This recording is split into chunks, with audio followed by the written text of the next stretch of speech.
یہ پتہ ہونا چاہیے کہ آپ کے داماد اور قاضی وحید کے درمیان تعلقات کی نوعیت کیا رہی ہے، اور سب سے اہم بات یہ کہ اس نازک موقع پر جبکہ فرقان قتل کے الزام میں ریمانڈ پر ہے تو اس کے گھر والے کہاں غائب ہیں۔ ایسے حالات میں فرقان کے والدین کو تو سب سے آگے حرکت کرتے ہوئے نظر آنا چاہیے۔ آپ بجا فرما رہے ہیں بیگ صاحب، وہ تائیدی انداز میں گردن ہلاتے ہوئے بولا۔ انہیں واقعی سب سے زیادہ متحرک نظر آنا چاہیے، مگر وہ لوگ فرقان سے سخت ناراض ہیں، علی مراد نے گہری سنجیدگی سے کہا۔ علی مراد نے گہری سنجیدگی سے بتایا، سمجھ لیں کہ مرنا جینا ختم کیا ہوا ہے انہوں نے۔ اس بائیکاٹ کا کوئی خاص سبب؟ فرقان کی شادی۔ اوہ، میں نے متاسفانہ انداز میں کہا، یعنی وہ لوگ آپ کی بیٹی اور فرقان کی شادی کے خلاف تھے؟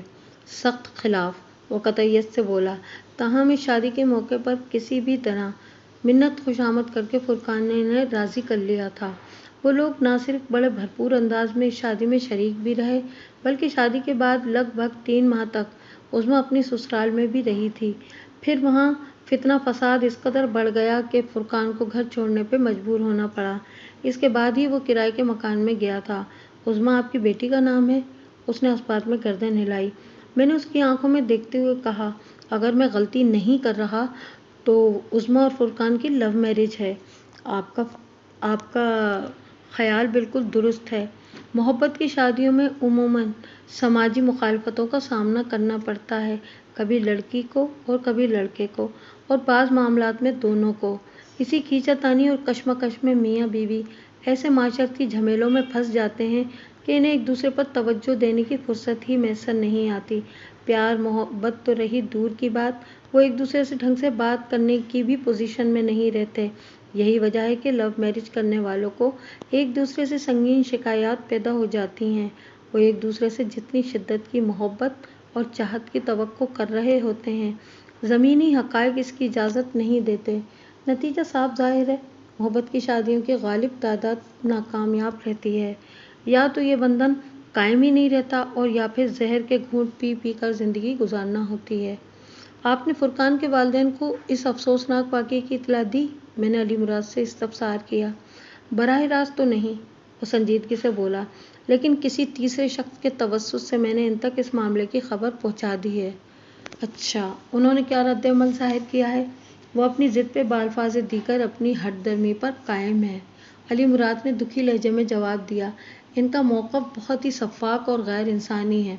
ان کے مطابق جب فرقان نے گھر چھوڑا تھا تو وہ ان کے لیے مر گیا تھا۔ میں نے پرسوچ انداز میں کہا، یہ صورتحال خاصی گمبھیر اور افسوسناک ہے۔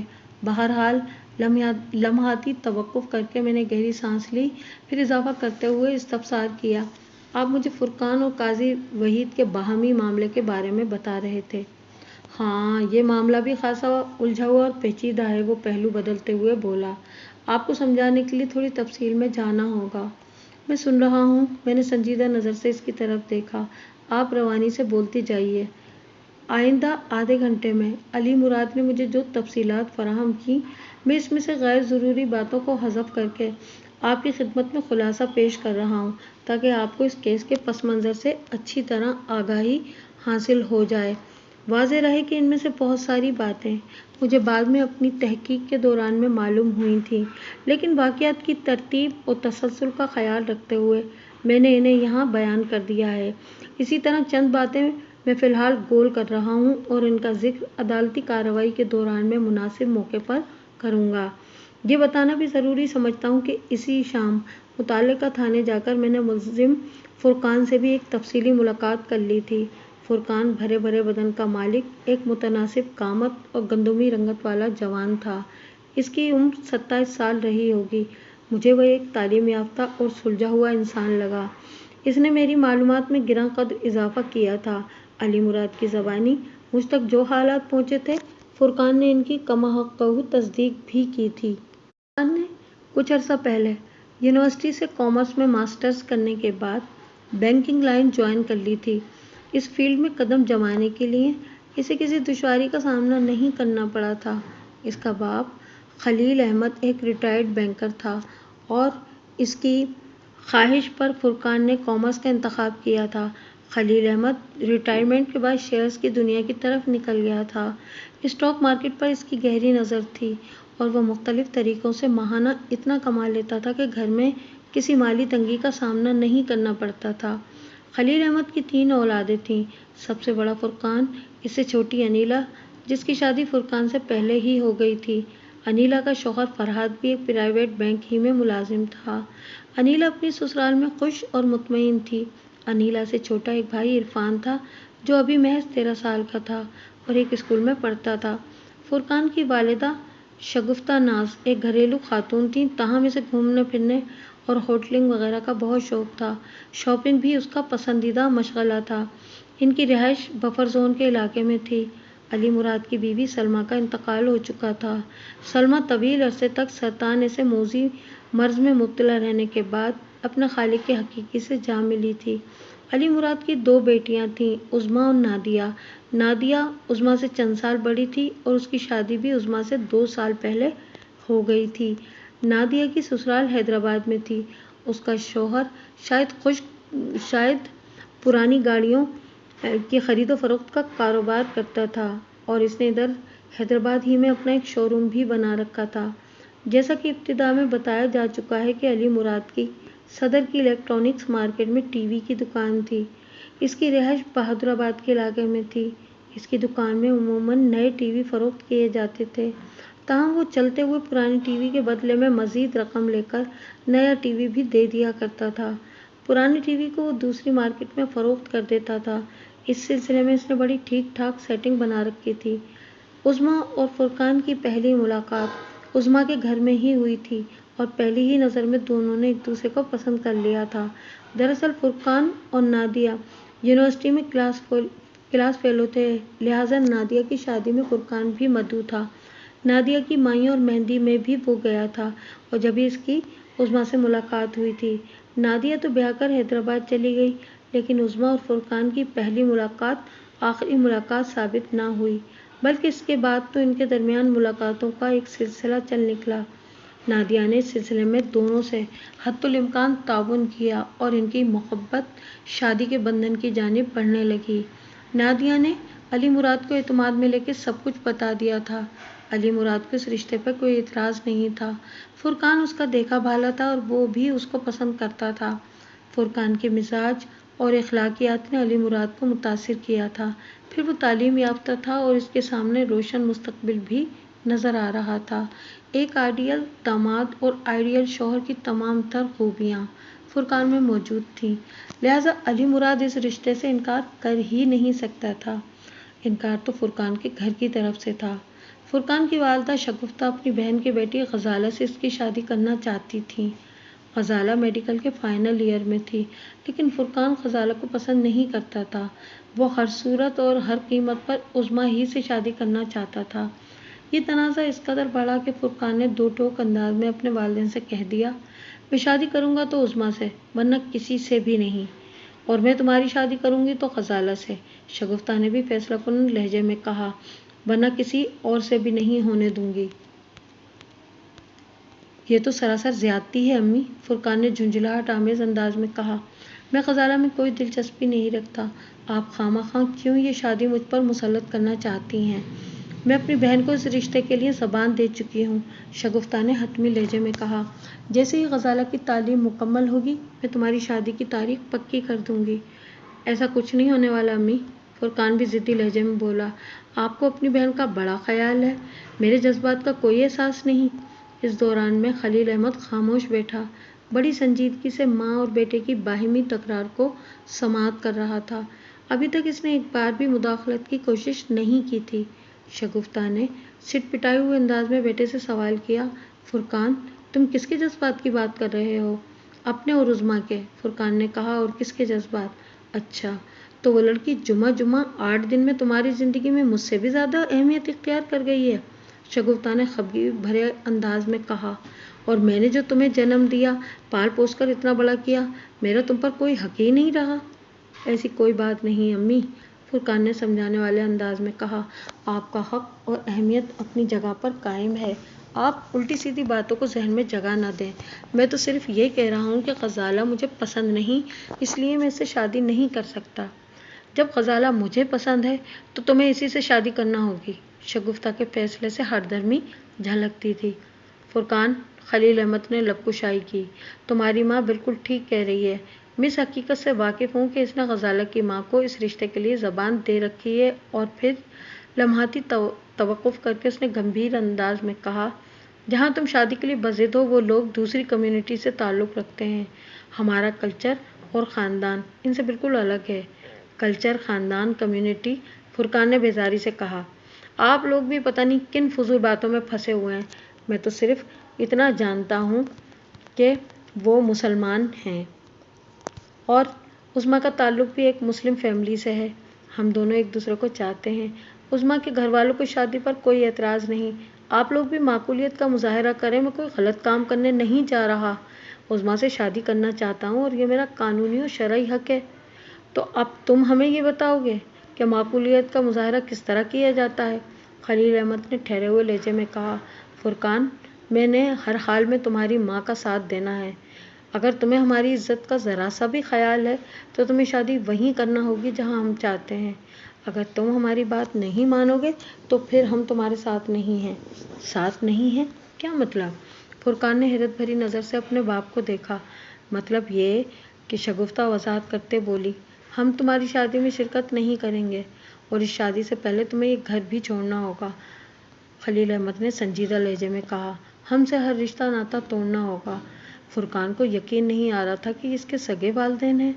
در حقیقت خلیل احمد نے ایک نفسیاتی چال چلی تھی۔ وہ فرقان کو گھر سے نکالنے کا ارادہ نہیں رکھتا تھا۔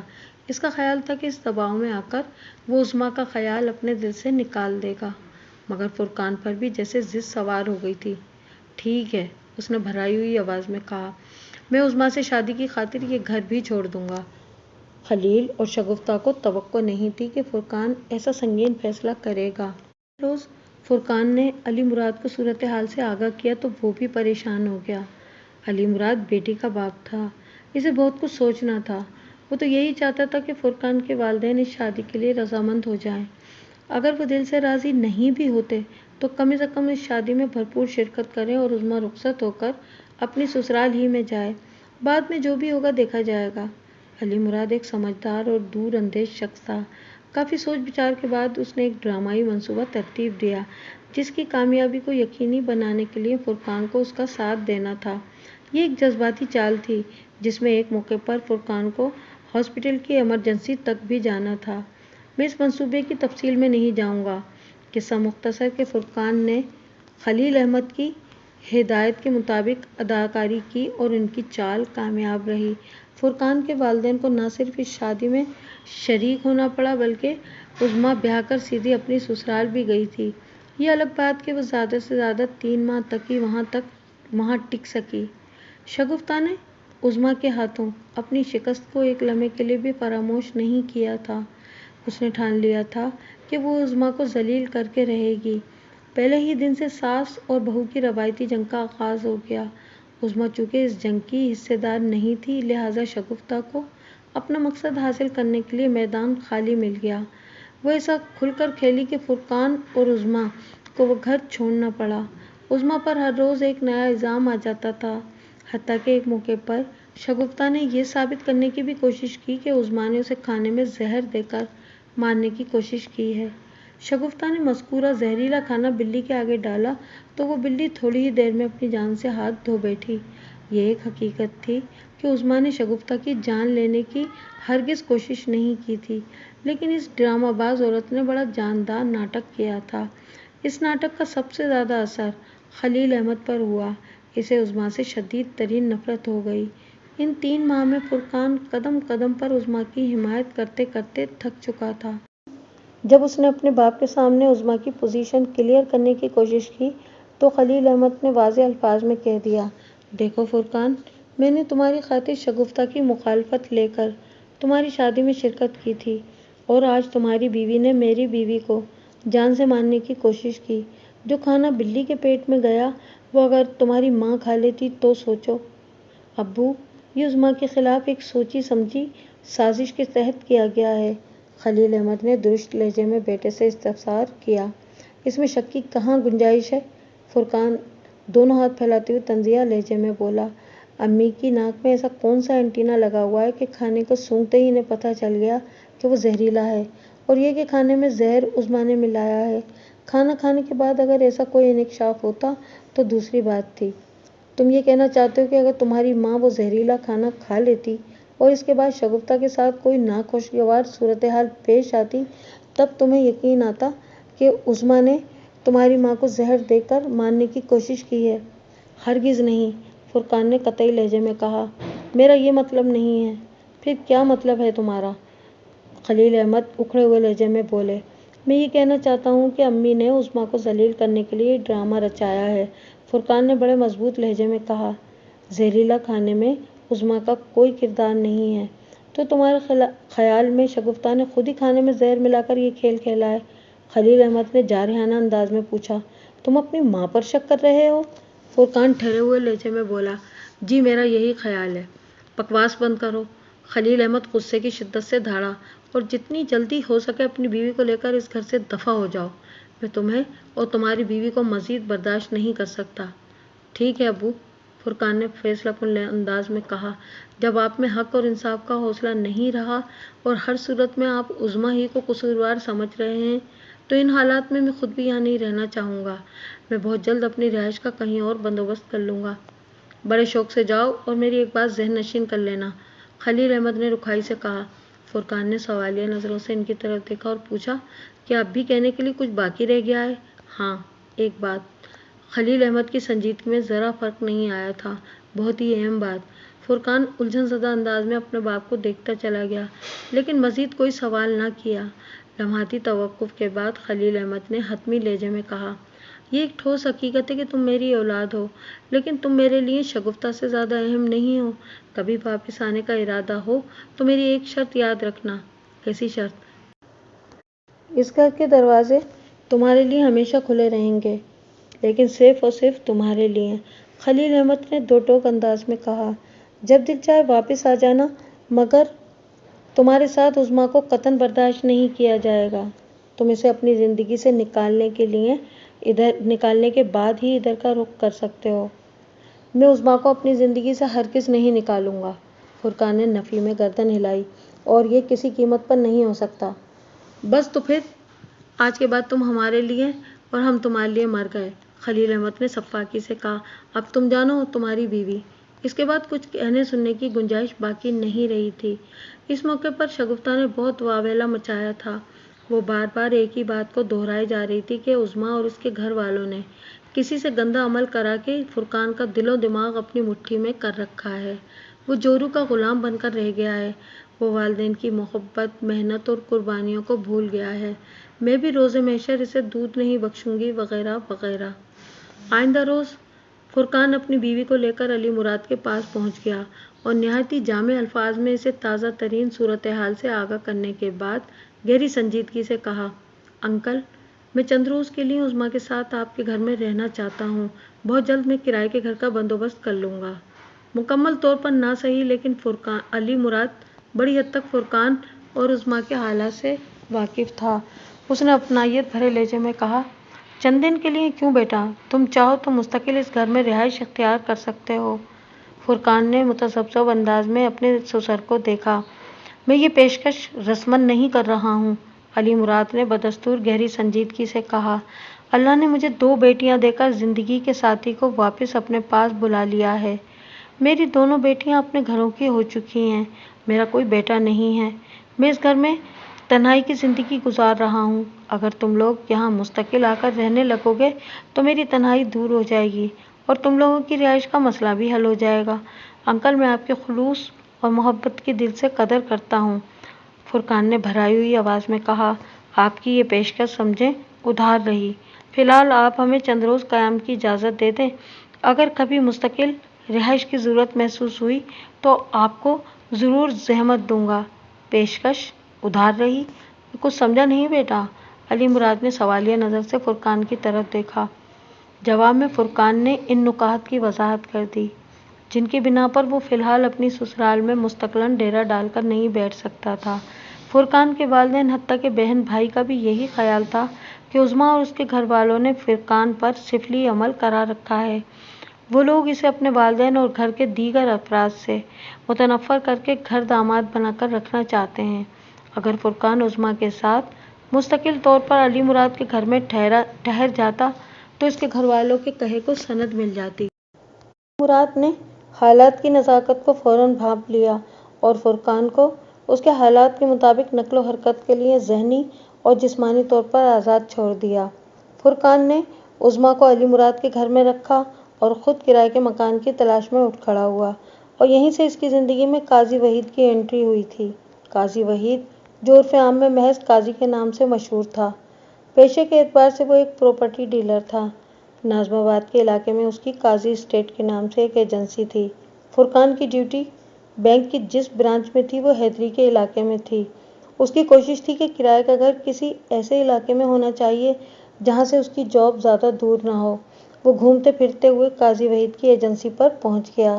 قاضی نے اس کی ضرورت کو توجہ سے سنا اور آخر میں پرخلوص انداز میں کہا، فرقان صاحب، فی الحال میرے پاس کوئی چھوٹا فلیٹ کرائے پر اٹھانے والا تو ہے نہیں، بس 3 یا 4 بیڈ روم والے ہیں۔ یہ تو ہماری ضرورت سے بہت بڑے ہیں۔ فرقان نے ٹھہرے ہوئے لہجے میں کہا، ہمیں تو کم از کم 2 کمروں کا فلیٹ چاہیے۔ ایک میاں اور ایک بیوی کی ضرورت اس سے زیادہ اور ہو بھی کیا سکتی ہے؟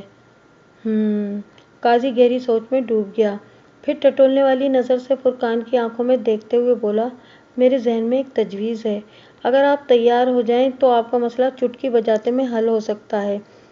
ایسی کون سی تجویز ہے؟ فرقان نے دلچسپی لیتے ہوئے کہا، ذرا میں بھی تو سنوں۔ آپ کسی کے ساتھ شیئر کر کے رہ لیں گے؟ مطلب یہ کہ کسی فیملی کے ساتھ مل کر۔ قاضی وضاحت کرتے ہوئے بولا، 100 گز کے ایک گھر میں آپ ہی کی طرح کی ایک مختصر سی فیملی رہ رہی ہے۔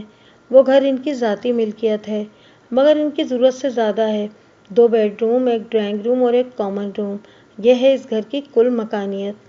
اگر آپ تیار ہو جائیں تو اس میں دونوں کا بھلا ہے، ان کی آمدنی کا ایک ذریعہ بن جائے گا اور آپ کو بھی تنہائی کا احساس نہیں ہوگا۔ آپ دن بھر بینک میں رہیں گے تو آپ کی وائف گھر میں بوریت بھی محسوس نہیں کرے گی۔ آئیڈیا تو بہت اچھا ہے، فرقان نے سراہنے والے انداز میں کہا، لیکن یہ تو پتہ چلے کہ وہ فیملی آخر ہے کون؟ اجنبی لوگوں پر آنکھیں بند کر کے بھروسہ بھی تو نہیں کیا جا سکتا نا؟ آپ بالکل ٹھیک کہہ رہے ہیں فرقان صاحب، قاضی نے تائیدی انداز میں گردن ہلاتے ہوئے کہا، لیکن بھروسے اور سیکورٹی کے حوالے سے آپ بالکل بے فکر ہو جائیں۔ وہ لوگ میرے دیکھے بھالے ہوئے، بلکہ فرقان صاحب، آپ پہلی ہی ملاقات میں مجھے اتنے زیادہ پسند آ گئے کہ میں تو آپ سے صاف صاف ہی بات کہہ دیتا ہوں۔ اتنا بول کر قاضی رکا تو فرقان سوالیہ نظر سے اسے تکنے لگا کہ پتہ نہیں وہ کون سی بات صاف صاف بتانے والا ہے۔ قاضی نے کھنگار کر گلا صاف کیا، پھر ٹھہرے ہوئے لہجے میں بتایا، وہ میری فیملی ہے، یعنی میں اور میری وائف نگہت۔ اوہ! فرقان نے ایک گہری سانس خارج کی اور حیرت بھرے لہجے میں بولا، قاضی صاحب، میرے اندازے کے مطابق آپ کی عمر 45 اور 50 کے درمیان ہے۔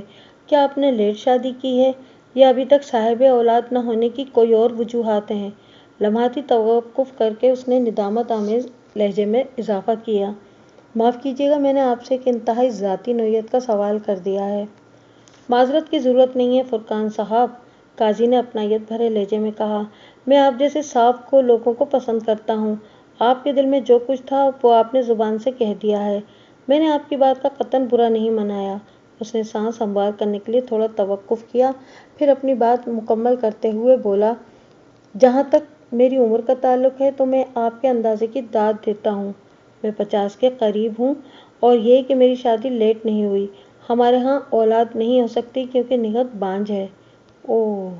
فرقان نے متاسفانہ انداز میں کہا، آپ کے ذہن میں دوسری شادی کا خیال نہیں آیا؟ اولاد کی خواہش تو سبھی کو ہوتی ہے نا؟ ہاں ہوتی ہے، قاضی نے کھوئے کھوئے انداز میں کہا، یہ خواہش میرے دل میں بھی تھی، بلکہ ہم دونوں کے دل میں تھی۔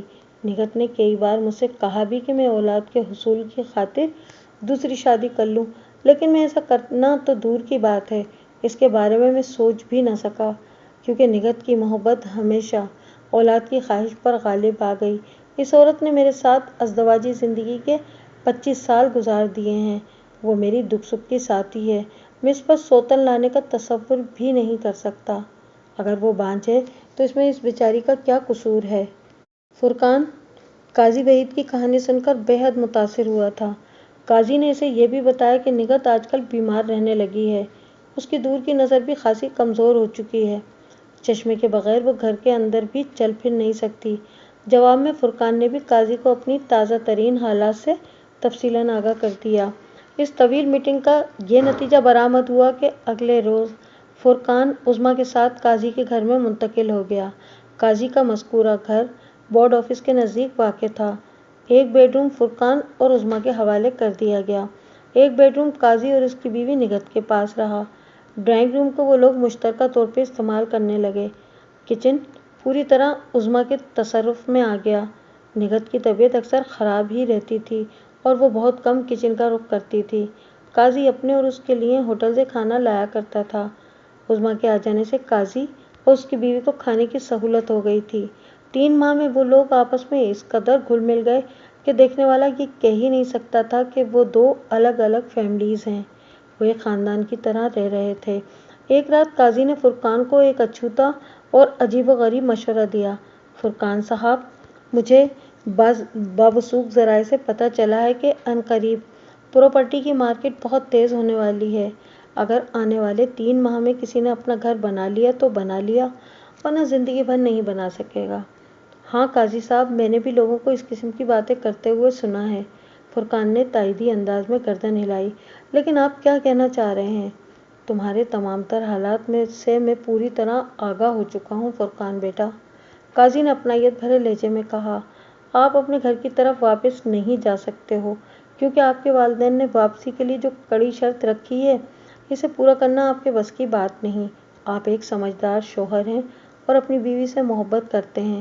والدین کو جوائن کرنے کے لیے آپ عظمیٰ کو اپنی زندگی سے نکالنے کی حماقت کبھی نہیں کر سکتے اور آپ کو کسی قیمت پر ایسا کرنا بھی نہیں چاہیے۔ قاضی سانس درست کرنے کے لیے تھما تو فرقان خاموش سوالیہ نظروں سے اسے تکنے لگا۔ قاضی سلسلہ کلام کو آگے بڑھاتے ہوئے بولا، اور آپ سسرال کی جانب سے کسی قسم کا احسان لینے کے حق میں بھی نہیں ہیں۔ یہ بات بھی میں اتنے دنوں میں اچھی طرح جان گیا ہوں۔ میں غلط تو نہیں کہہ رہا فرقان میاں؟ نہیں قاضی صاحب، آپ بالکل درست فرما رہے ہیں۔ فرقان نے گردن کو اثباتی جنبش دی۔ لیکن میں سمجھ نہیں پا رہا کہ اس وقت آپ نے موضوع کیوں چھیڑا ہے۔ میری یہ خواہش ہے کہ آپ کا بھی اپنا ذاتی گھر ہو، قاضی وحید نے ٹھہرے ہوئے انداز میں کہا۔ یہ خواہش تو خود میری بھی ہے، فرقان نے حسرت بھرے لہجے میں کہا، لیکن اس خواہش کی تکمیل اتنی آسان نہیں، بلکہ میرے خیال میں تو یہ تقریباً ناممکن ہے۔ فرقان صاحب، اس دنیا میں کچھ بھی ناممکن نہیں، قاضی نے فلسفیانہ انداز میں کہا۔ اگر انسان کا ارادہ مضبوط ہو تو سب کچھ ہو سکتا ہے۔ لیکن قاضی صاحب، فرقان نے تلخ لہجے میں کہا، ارادے کی مضبوطی اپنی جگہ، مگر ذاتی گھر کے لیے جتنی رقم کی ضرورت ہوتی ہے وہ کہاں سے آئے گی؟ آپ کے خیال میں ایک چھوٹا سا ذاتی گھر کتنے میں مل سکتا ہے؟ لگ بھگ 2 لاکھ میں، فرقان نے جواب دیا۔ اور اگر 50-60 ہزار روپے میں مل جائے تو؟ سوال ہی پیدا نہیں ہوتا قاضی صاحب۔ سوال اور جواب کی پیدائش میں ذہن کو نہ تھکائیں فرقان صاحب، قاضی نے اپنے سوال کو دہراتے ہوئے کہا۔ اگر آپ 50-60 ہزار روپے میں چھوٹا سا ذاتی گھر حاصل کر لیں تو؟ کیا آپ قسطوں والے کسی گھر کی بات کر رہے ہیں؟ ایک ممکنہ اندیشے نے فرقان کے سر میں انگڑائی لی۔ نہیں نہیں، قطعاً نہیں، قاضی دو ٹوک لہجے میں بولا۔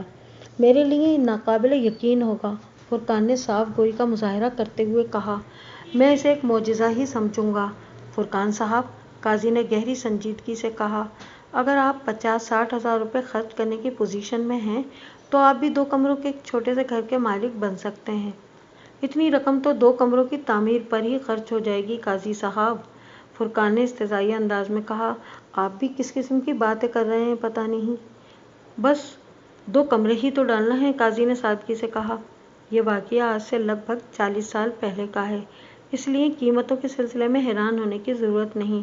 اس زمانے میں آج کل کی طرح مہنگائی نے آسمان کو نہیں چھو رکھا تھا۔ میں کچھ سمجھا نہیں قاضی صاحب، فرقان نے الجھے بھرے انداز میں قاضی وحید کی جانب دیکھا۔ 2 کمرے ڈالنا ہے تو کہاں؟ ہوا میں تو تعمیر نہیں ہو سکتی نا؟ ہوا میں نہیں، تعمیر چھت پر ہوگی فرقان صاحب، قاضی نے معنی خیز نظر سے فرقان کو دیکھا۔ چھت پر تعمیر؟ فرقان کی الجھن دو چند ہو گئی۔ کیوں پہیلیاں بجھوا رہے ہیں قاضی صاحب؟ ارے آپ میری بات کو مذاق سمجھ رہے ہیں فرقان صاحب، قاضی نے شکایتی لہجے میں کہا۔ آپ نے بات ہی ایسی کی ہے قاضی صاحب، فرقان ایک ایک لفظ پر زور دیتے ہوئے بولا۔ بھلا مجھے